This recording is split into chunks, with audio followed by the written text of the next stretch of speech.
What does the law of one mean to you, and how do you apply it in your life? The law of one is the guiding principle of all that is. It includes all the perceptions, distortions, understandings, and how all creation operates under that law. Under the law of one, all is one. Nothing is separate from another portion of the same infinite creator, since there is only one infinite creator. The law of one underscores the concept of oneness and unity, as well as the three main distortions. The first distortion is the law of free will, also called the law of confusion, due to the manyness of perceptions that distract from the second primary distortion of law of free will, which is love. The third primary distortion of free will is light. Light allows for a physical manifestation of the unmanifest, that which dwells in time-space, and as it becomes manifest comes down into the dimension of space, time, materialized reality. Under these three primary distortions of all that is, everything vibrates, moves, is created and experienced in a very unique way. And as the creator becomes aware of itself through an experience within the physical reality, it then celebrates its own achievement in the name of its own magnificence, learning to express gratitude and kindness to other portions of itself. Can you share a specific experience or moment in your life that profoundly illustrated the concept of oneness for you? One beautiful morning in winter 2024, I was listening to music to create a romantic atmosphere so that I could focus on writing poetry, and at some point I tapped into higher frequency by using that romantic energy, which helped me experience the moment of awakening to the truth of the Creator that I could see in all that was around me. My mind and body were incredibly present and grounded. This nudged me to speak to the Creator, which further amplified the frequency rate I was vibrating at. Tears began to flow down my face while I was experiencing bliss consciousness. I was sitting next to my apartment window and watched a tree with its branches moving back and forth as the wind was blowing in the direction of southeast. That observational moment felt incredibly important, as that connection extended itself further onto myself, being in tune with all that exists eternally. It was such a wonderful experience because my heart chakra opened, my pupils widened, and the colours of the objects I was seeing around me became so much brighter and vivid.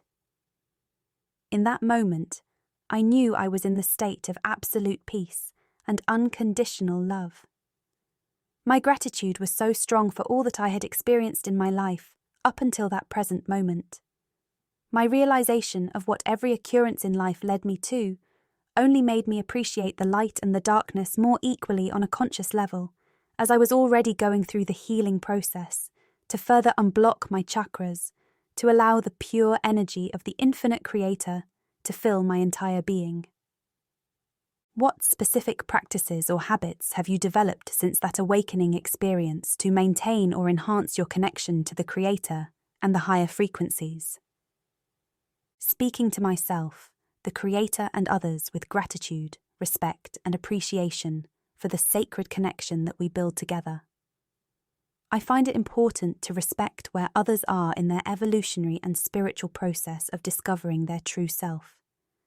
Sharing love and light is my purpose, thus understanding that I am here to serve others as needed.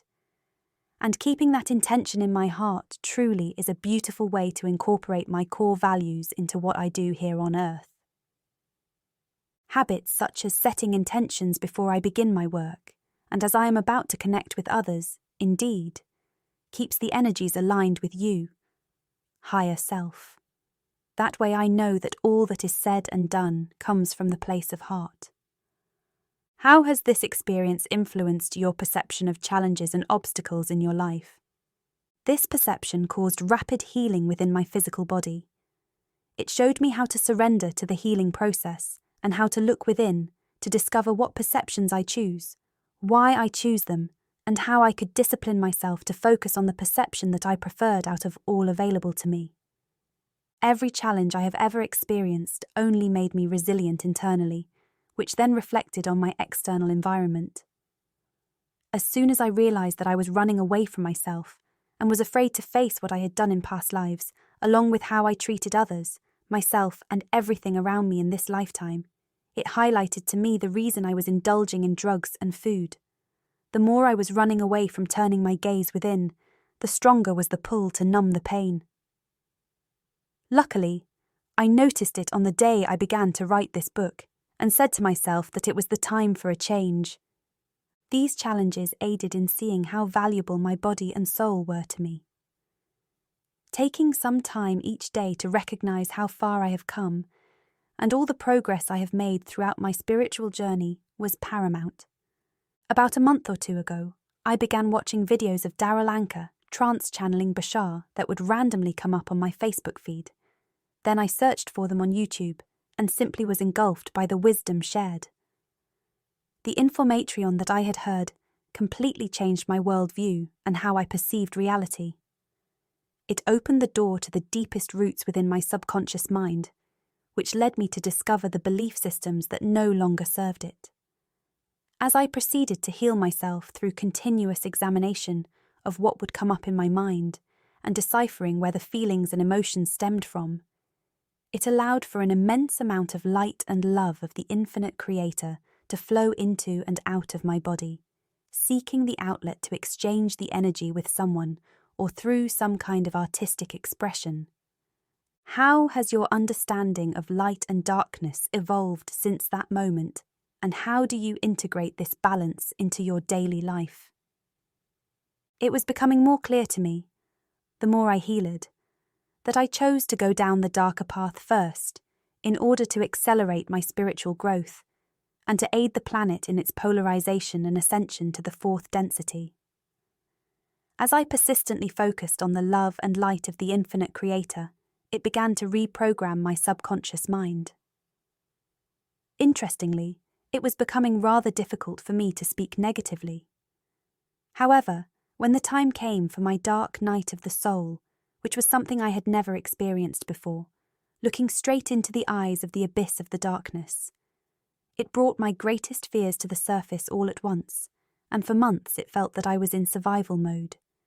At one point I felt so low that I was beginning to think of committing a suicide because I didn't know what else to do and how to cope with all the unconscious arising in conversations or in my surroundings. I am fortunate to be in a community of genuinely loving and supportive people who are gifted with different clairs.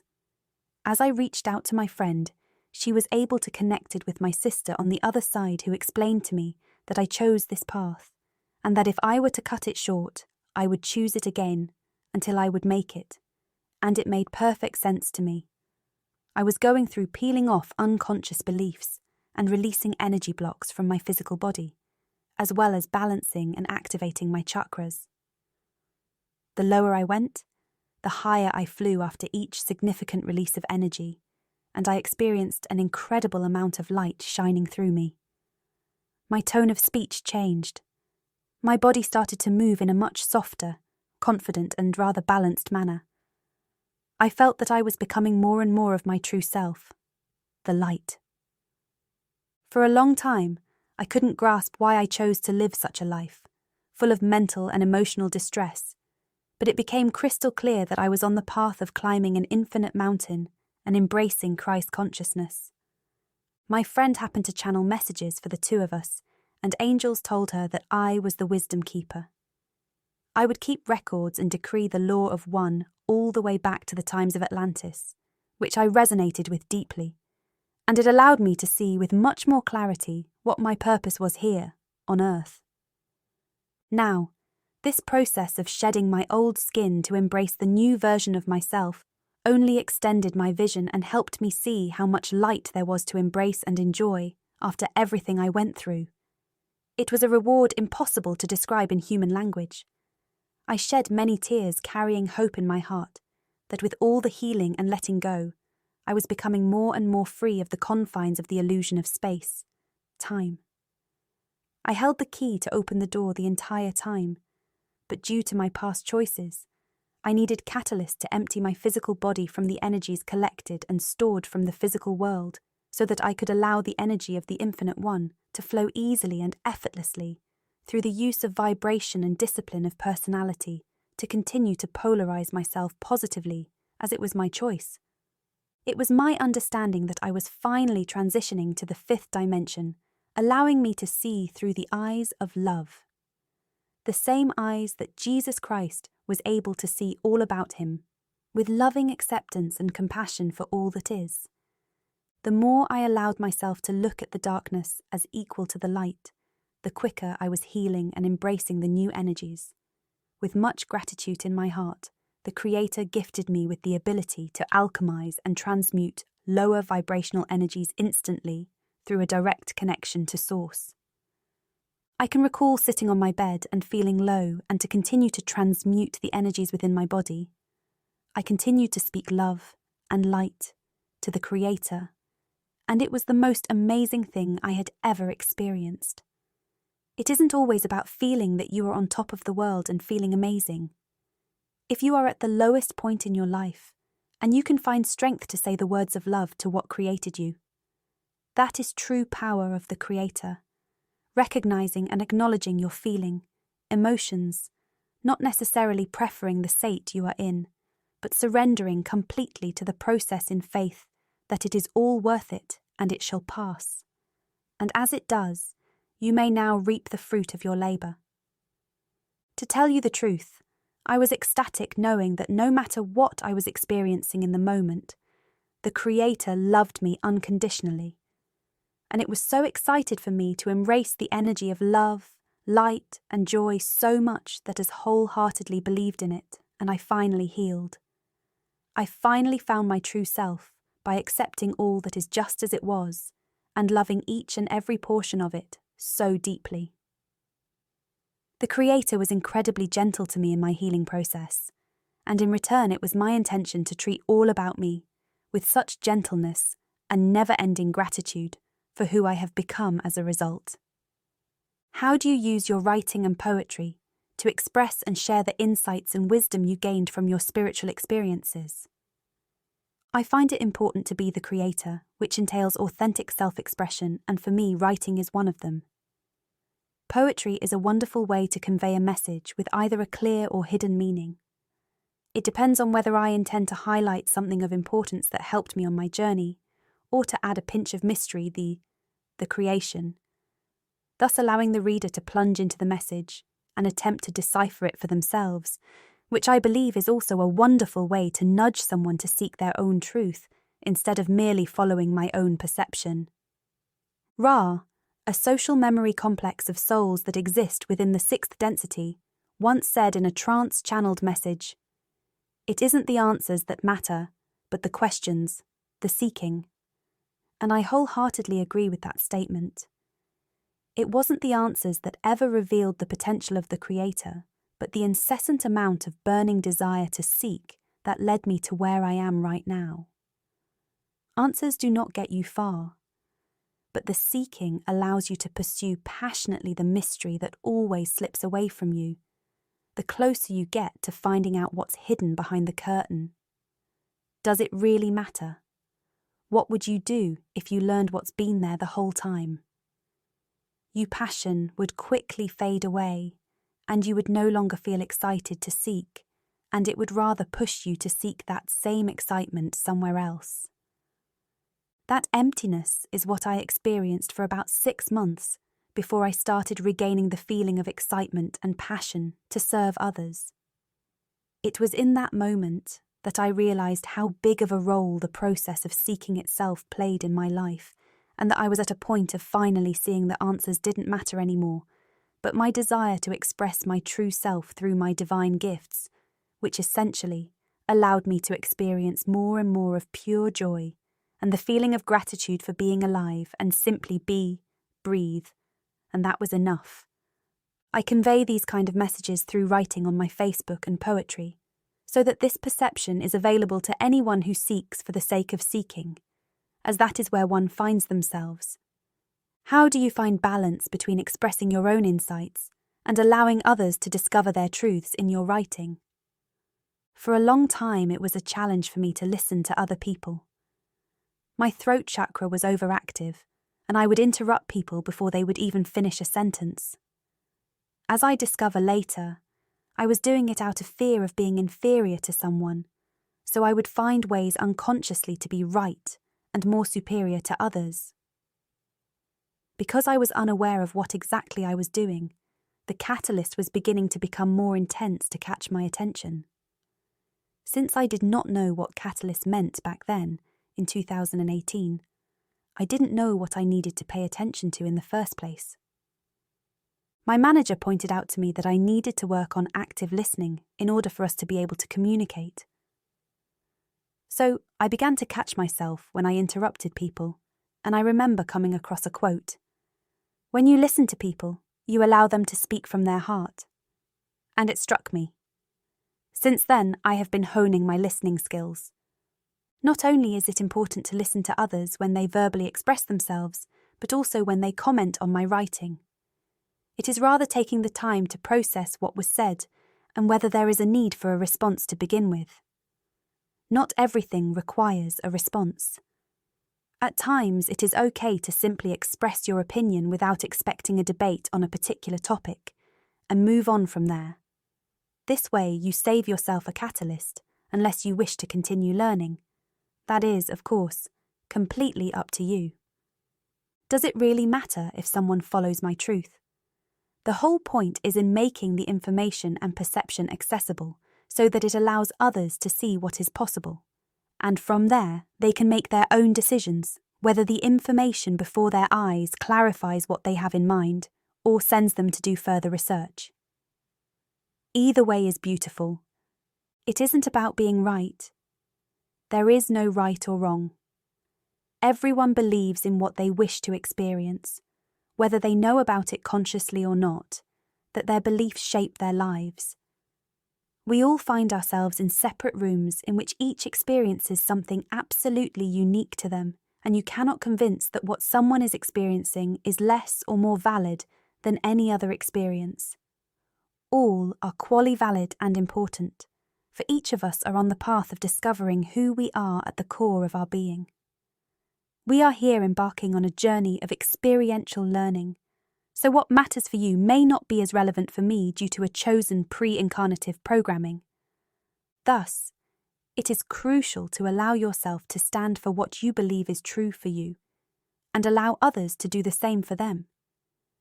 It is their experience, and if they are content with it, why would it matter to you what anyone else chooses to experience for themselves?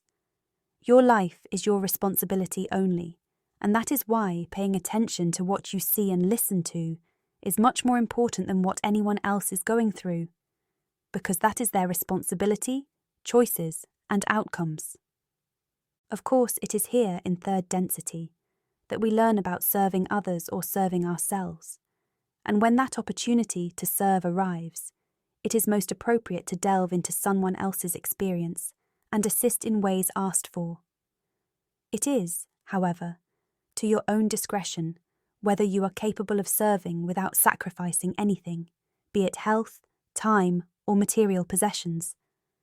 Service done out of joy without expecting anything in return is a service well done and is most genuine. How do you nurture your creativity and stay inspired to continue writing and sharing your spiritual insights? Drawing particular energy into my body is a practice that I use daily. I would simply state something to the extent of, I am inspiration, I am motivation, I am creativity, and really feel the emotions behind the words that I use, and that energy fills my body afterwards. In order to feel the effects more quickly, healing and letting go are most important in order to empty your physical vessel from the energies of the illusion, so that the pure energy of the Creator flows through you easily and effortlessly. It isn't that we can't get something. It's about not blocking it from coming into our life through our belief system. As you clear away your subconscious mind from any beliefs that no longer serve you, you will see an immense shift in your energetic field, and it will be much easier to pull the desired energies into your body at will by simply using vibration or writing in a journal, setting intentions and performing rituals that one may find most suitable for them in order to achieve desired results. How do you balance your spiritual practices with the demands of everyday life, ensuring that you stay grounded and present? I walk in nature, sit by a tree, and just embrace the peace and harmony Mother Earth offers to each of us. It is truly wonderful how transforming being in nature is. A breath of fresh air, listening to birds chirping, watching the cars go by and being present. It's all about shifting your perception and keeping your focus on your target, which is why setting intentions is extremely helpful. The intention works like magic and directs the energy towards your desired experience, and the more purified your physical body is, the quicker you will get there, because there won't be experiences that you will need to go through first to learn what it is you need to learn before you can proceed to the next chapter of your life. What also helps is directly communicating with Mother Earth. You can connect with her by stating, "Mother, please come to me and help me with," and tell her what it is you need help with, and she will support and guide you to the extent that you allow her to. Surrendering and trusting the process is advisable. How do your perceptions shape the choices you make in your daily life? My eyes, my mind, my body are the ones who whisper to me what to pay attention to through synchronicities, colours, words, sentences, music, dreams, feelings, emotions. Everything that I hear, see, and experience tells me exactly what perceptions I have available at hand, and as soon as I decipher what those are, I choose the one I prefer the most, which is love and light. Paying attention to what arises is what tells you what is hiding from you within your unconscious mind. And as you become aware of those nudges that your intuition is pointing at, you can quickly pause everything that is happening around you and focus within. The more you practice, the easier it will be to tell what you are seeing, hearing, and feeling. Once you become aware, those unconscious beliefs disappear if you decide that they no longer serve you.